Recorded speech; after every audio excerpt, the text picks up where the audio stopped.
So, I just finished watching Liverpool Bournemouth at Anfield 4-2. Now, we will just speak about it, my thoughts of the game, and what does this mean for both teams. Now, just to cover the basics, the game started, and in 37th minute, Hugo Ekitike scored his first Premier League goal for Liverpool. A defensive mistake, if we can be honest, by Bournemouth. For me, mostly by Tyler Adams. I think Senesi was kinda unlucky in that collision with Ekitike, who was behind Ekitike. Tyler Adams just gave up midway. It was an easy goal for Hugo Ekitike. After that, it looked like Bournemouth were kinda dead. They didn't really look confident in getting a result back, and that resulted in another goal, which was also assisted by Hugo Ekitike, who had a brilliant first game for Liverpool. That was scored by Cody Gakpo, a name that is in news a lot this week because Liverpool are looking for left wingers, either Rodrigo or Isaac. He's someone who a lot of fans have been disrespecting, saying that they don't want him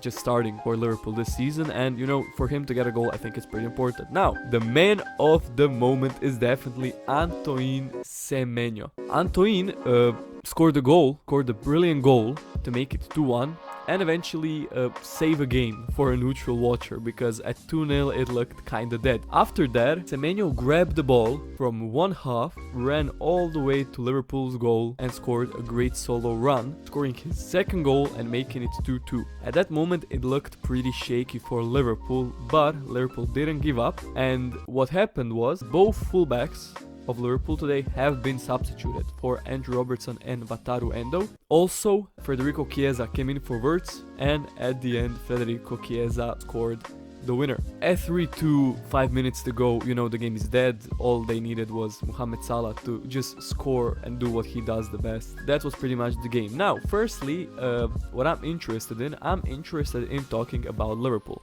Firstly, Hugo Ekitike. I'm someone who had kinda question marks on him, as we've seen tall, lanky strikers join the Premier League and kinda fail.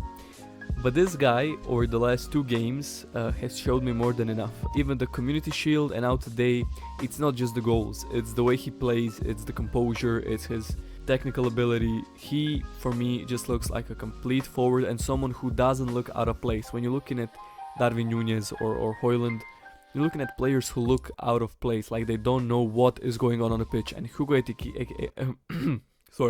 Ekitike definitely looks like he is ready to be Liverpool's main man up front.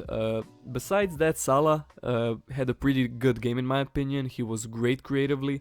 He was looking like a Salah we all know and love. Now, in terms of midfield, I think it was pretty average for Liverpool. I think McAllister, Szoboszlai were kinda not the best for me. Wirtz was, for me, I'm not saying he was terrible, it was definitely not a shocking performance, but you can also see his rating was on SofaScore 6.8. The both fullbacks have been cooked on Twitter, which I do understand. They were kinda invisible throughout the game. I think when you're looking at those 2 signings, you signed them for attacking width, for crossing, and I don't think they were seen. Defensively, I think it's kinda harsh to say they were terrible. On the other side, if we can be honest, this wasn't a game in which they struggled against Bournemouth. This was a game where they struggled against Anthony Semenyo. I think without him, you wouldn't see those 2 goals. I still think Bournemouth are a great team, and they were facing probably the best team in the Premier League. But I think this shouldn't be a massive shock to Liverpool that the game ended like this, because we saw 2 great goals by Semenyo. First one was more of a team goal, let me not disrespect Bournemouth. But I think from Liverpool, they finished the job. I think it got sticky at the end, but I didn't really see anything that will make me panic and say that Liverpool won't still probably be winning the league. Now, on the other side, the man of the minute, and the guy who I now officially want for Arsenal, and he's getting my deep apologies, is Antoine Semenyo. This guy has been linked with top clubs for over 1 or 2 years, and I never really watched him that deep. I think he showed you what he can do, and I think at Arsenal, with us looking unlikely to spend big money until the end of the summer, Semenyo would definitely be someone who I would like to see on the left wing position. Great dribbler, great finisher, but sadly I think this performance today will definitely bring 20 or 30 million up his price tag. The rest of the team, Evan Nilsson was kinda nowhere. I was kinda disappointed with him. Trufer was for me decent.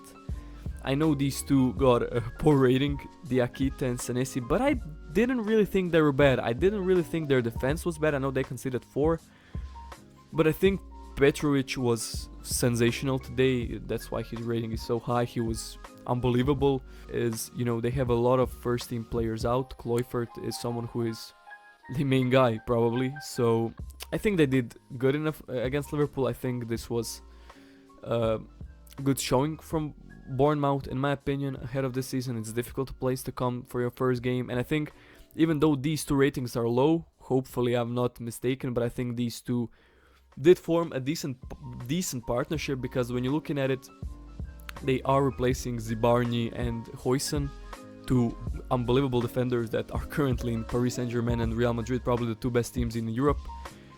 So I think Bournemouth will be fine. They had a decent performance today, and yeah. So pretty much Etikite for me, great.